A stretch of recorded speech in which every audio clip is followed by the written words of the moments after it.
My name is Sydney. And my name is Paige. And you're listening to a new episode of Book ReMarks.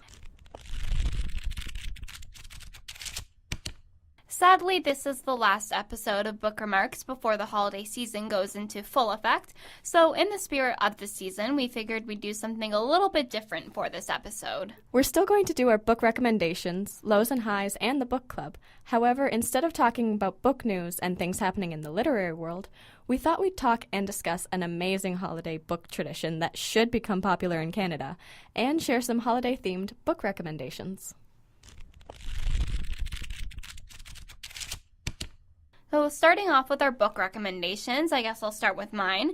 The book I'm recommending is now, okay, try not to laugh at me too much when I explain myself, because I have a good reason for loving this book. But the book is called, it's also, again, kind of a long title, but called Adulthood for Beginners, All the Life Secrets That Nobody Bothered to Tell You, by Andy Boyle. So it sounds like a very nerdy book, but Andy Boyle is a comedian. So it's very, very funny. Right. But also while still giving like good advice on how to be an adult. Like there's financial advice, there's work relationship advice, just general relationship advice.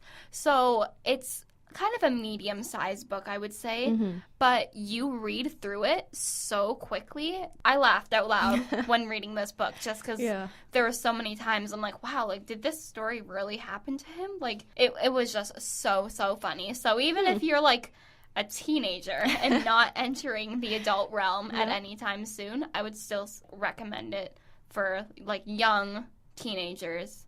Maybe not young teenagers, but, like, teenagers and then, like, young adults kind of getting a little bit older where they kind of want to start figuring things out because it's just hilarious. So the book I'm recommending is a classic. It is The Adventures of Sherlock Holmes by Sir Arthur Conan Doyle. Now, I am a huge fan of Sherlock.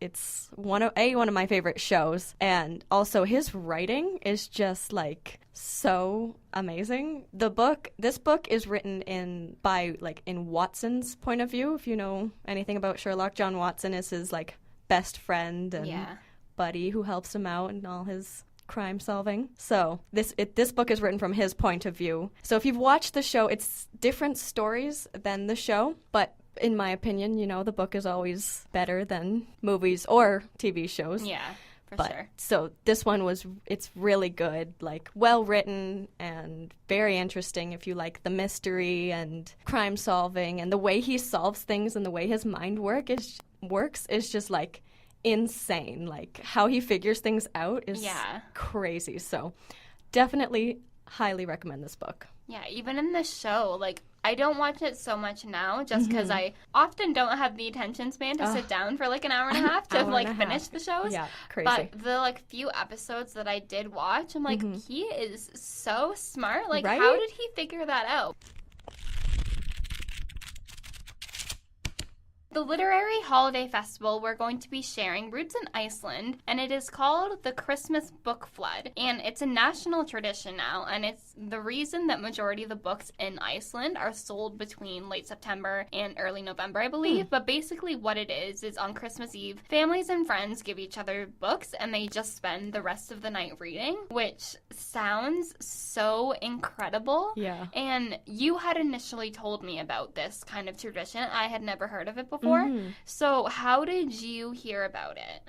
Well, my mom actually wanted to start doing this for our family because we didn't have that many like Christmas traditions, and I don't know how she found out about it, but she read it somewhere and decided that this year we're going to start doing it because she knows how much I love to read, and my brother loves to read as well. So instead of getting each other like pajamas like a lot of families do, she thought that it would be a good idea to further our love for reading by starting this book tradition that they do in Iceland, which I think is super cool. I almost feel like it gives or embodies almost the reasoning behind Christmas, because you're not just opening like a new iPhone on Christmas Eve, or you're not just opening like a new toy that a kid is going to play with. Yeah. You're kind of opening something that's educational, and it's going to give you like a nice Christmas memory, and like you're essentially going to be learning something, even if the book is a children's like picture book or something like that. Fiction or anything like that. I feel like it's just a very comforting tradition. It is. Like just sitting down with a cup of tea or like hot chocolate chocolate or coffee even, and just like reading with your family. Yeah. Like, it just sounds incredible and like so peaceful. Especially now, the holidays are so like go, go, go, and like hustle and bustle. I feel like it's a nice, like, relaxing way to just kind of chill out. I think it's a really nice way to spend, like, Christmas Eve because, you know, like, the next day it's Christmas, everyone's excited and happy. For sure. So it's, like, a nice way to just kind of all be together but still doing something that's relaxing and peaceful. The people of Iceland are very smart. Honestly, so smart. Now we're going to talk about a bunch of holiday-themed books or winter-related books that we think you should read this season. The books we're going to be talking about, they vary in ranges, so hopefully there's something for everyone to read on this list. The first book is the classic, The Lion, the Witch, and the Wardrobe by C.S. Lewis, and it's the first installment of the series. I can't actually remember how many books follow it. Oh, gosh, there's quite a few. Yeah, I believe there's quite a few, but it's set in winter. I feel like it's a very iconic winter book. So if you've never heard about this book before, it follows 4 children who have to leave their house due to war, I believe, right? Yeah. I haven't read it in a few years, but still kind of remember the gist. But so they leave their house and they go to the, like, kind of the, into the farm country, I believe. Yes. I believe that's right. Yeah, they go into the farm country just where it's safer, but they don't really know the people. They're kind of older and they're stricter. They have a nice, like, I want to say, like, Victorian-esque house, so they have a lot of nice decorations that are breakable, so the kids really don't know what to do in this house. They're kind of thrown into a new world, and the youngest one is a little bit more adventurous, so she goes through this wardrobe and discovers basically a whole world within a closet. But right when she walks in, it's basically a winter wonderland. The rest of the book just kind of follows them, like all the children exploring this world. So it just kind of follows their journey through that. So the next book we're recommending is another classic. It's The Book Thief by Markus Zusak. I said that right? Yes, I believe so. Zusak. So this book is set in the time of the Holocaust and follows the story of Liza Meminger, a foster child living outside of Munich who can't resist stealing books. With some help, she learns to read and shares the stories she reads with others. I feel this book is important to read around the holiday season because it really teaches you to appreciate what you have and be thankful for the people in your life, which, you know, is what the holidays are about. Yeah, I read this book in, I believe, I want to say either grade 10 or 11 English. And a lot of the times when you're kind of forced to read books in high school, you don't really like them. Right. Or they're kind of like old, outdated books. But this one, I like read through it, I believe ahead of the class, just because it was so good. Wow. Set in the Holocaust, so obviously parts of it are very, very sad. Naturally. But yeah, just incredibly well written and just like, I can honestly say I don't think I've read another book that's written quite like this one is, just because, I don't know, like the style of writing that the author uses is just so different and so unique that it completely captivates you into just wanting to like start it and not put it down until you're finished. So, highly recommend The Book Thief. It is so good. And I thrifted it for, I think, $5. So that's always good. Yeah, I was very happy about that. So, the next book we're going to be recommending is from a series, the Wolves of Mercy Falls series. The first book, naturally, is called Shiver, and it's by Maggie. Now, bear with me as I try to pronounce her last name. But I think what did we agree on that we thought it was? I think it's Stiefvater. Yeah, Maggie Stiefvater. And like every other book podcast that we've done, we'll have all the books linked in the down bar, so if you want to check it out, the name of the author will be there. I believe we've mentioned this book on a past podcast, but I feel it's great for this time of the year because it deals with the changing of the seasons and the winter seasons, and it's just really the perfect book to sit down with on a snowy day when you're stuck inside by the fireplace with a cup of tea or a hot chocolate. That is recurring, apparently. But it's a very cozy book for the winter time. But what it's about is a love story between two people from completely different worlds. Not your typical Romeo and Juliet story because one is a wolf and the other one is human. And as I say that line, I know there's going to be someone that is like, oh, it's another Twilight book. But if that's what you're thinking, it's not a Twilight type of book at all. Doesn't even deal with anything that like Twilight deals with or like is in Twilight. So if that worries you, like it is a fantasy book, but not as intense or not as romancy, I want to say almost, because it's more of like a fight for their relationship. So the last book we're recommending for the holiday season is, surprise, surprise, another classic. But it's a favorite of both of ours. So it's the Polar Express picture book by Chris Van Allsburg. This book is about a boy who is struggling to believe in Santa Claus. However, he is taken on a magical journey to the North Pole, and the magic of Christmas is reignited in him. There is so much I could say about this book. I love it so much. I think the first time I had read this book was when I was really little, and my neighbors had, I don't know if these are still a thing, but like you would buy a book, but it would have the audio recording, so you would like flip through the pages. Yeah, so they had that version of the Polar Express. Cool. Yeah. So, like, in the audio recording, like, when bells would ring, like, the bells would ring in the audio recording, and it was just so cool. So that was the first time I had really read this book, and ever since then, I became obsessed with the storyline, just because it's a perfect book for children to read. Yeah. But even now that I'm not a child, I'm still like, it's my favorite Christmas book. But yeah, definitely a really good, like, family read, I feel. Yeah, definitely. And I haven't read the book in, like, years, but it's still, you know, a classic. You can always go back to it. And even with the movie now, like, the movie that's something is that, so good. Yeah, that, like, I go back every year and I'm like, I gotta watch the Polar Express because it just gives you that, like, nostalgic feeling, and it's really good. I know there's quite a few families, like, I don't know them personally, but, like, just from reading online, there's quite a few families out there that, like, their Christmas Eve tradition is reading the Polar Express. Really? And I think that's so good. Yeah, I like that. So those are all of our holiday theme books that we're recommending. If you're interested in looking them up or want to find more holiday books to read, as always, as I mentioned before, we'll have the books linked in the description box, along with a GoodReads holiday list guide that I found a few days ago that includes these books and a ton more holiday reads that you should check out. Now we're on to the part of the podcast where we talk about our highs and lows of the week. So, Paige, what was yours? So we were kind of talking about this before we were sat down to record the podcast, and I very quickly discovered that I don't have a low this week. Nothing like happened that I was super upset by or just kind of like put a damper in my mood, I guess. So that's a very good thing. I feel not to have a low in your week. And it is even kind of hard to pick the high point of my week just because we're coming to the end of our first semester in school, so that's really exciting. Christmas is coming up, so that's really exciting. Yes. So ultimately, I'm just going to say that my high is really the holiday season because it's such a comforting time for me. Yeah. It's my favorite time of the year, you can probably tell. But yeah, just I like the comfort that it brings me. So this week has kind of really, that has unfolded for me because it's the last week before the holiday, or before Christmas.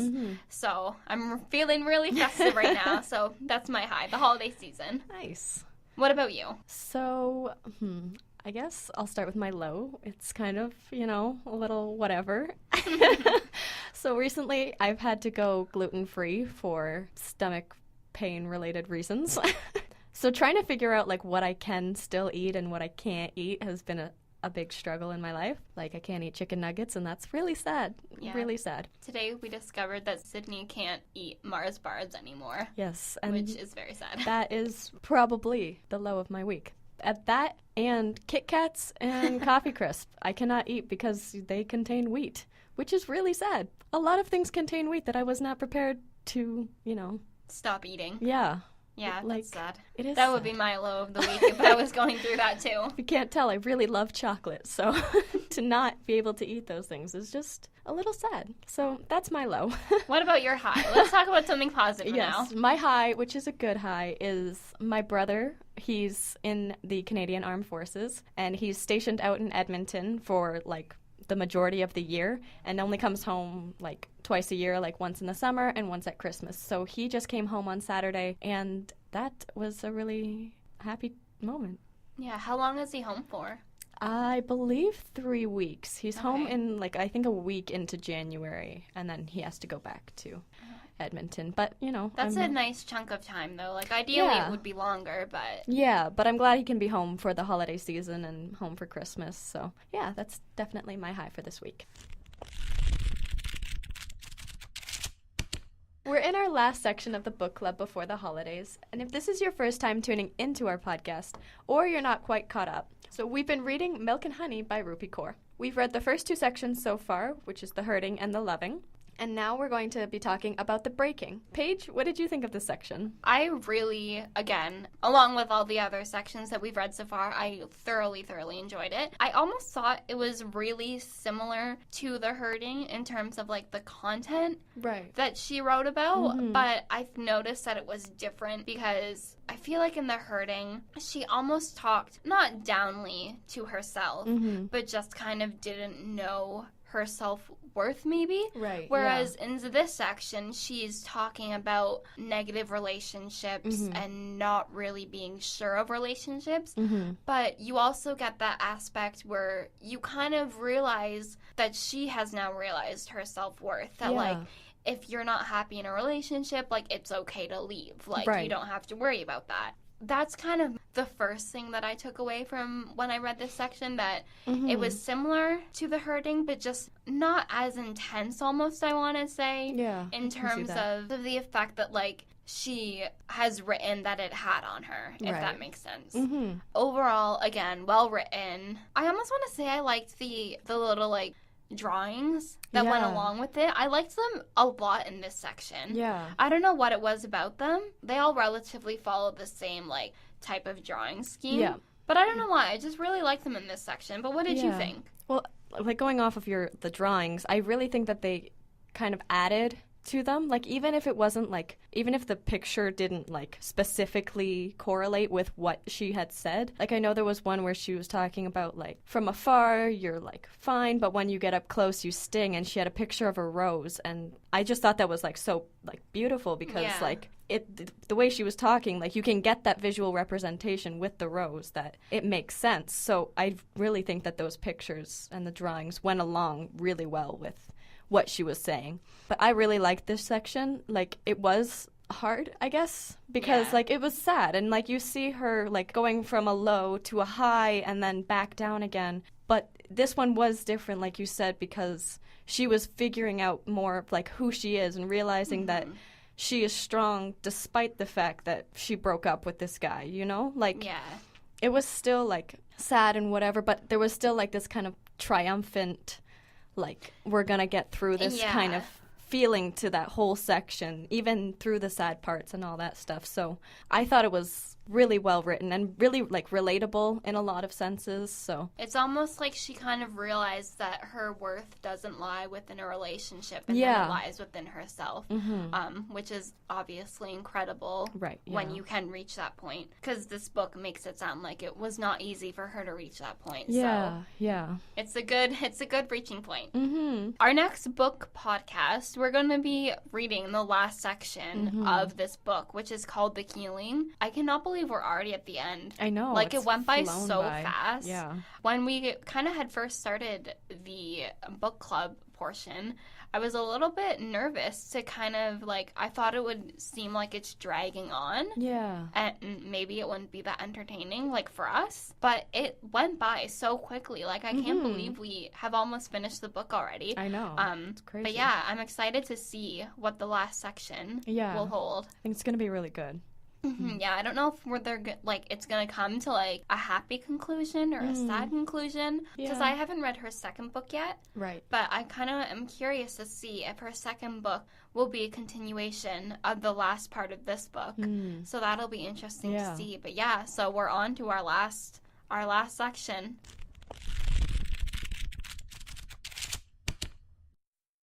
Thank you for tuning into this episode of Book ReMarks. If you want to catch up on our past 3 episodes, we'll link them in the description box below. And also, if you want to be notified when we post new episodes, you can hit the subscribe button and click the bell to turn our notifications on. We hope you have a relaxing, safe, and happy holiday season. I've been Sydney. And I've been Paige.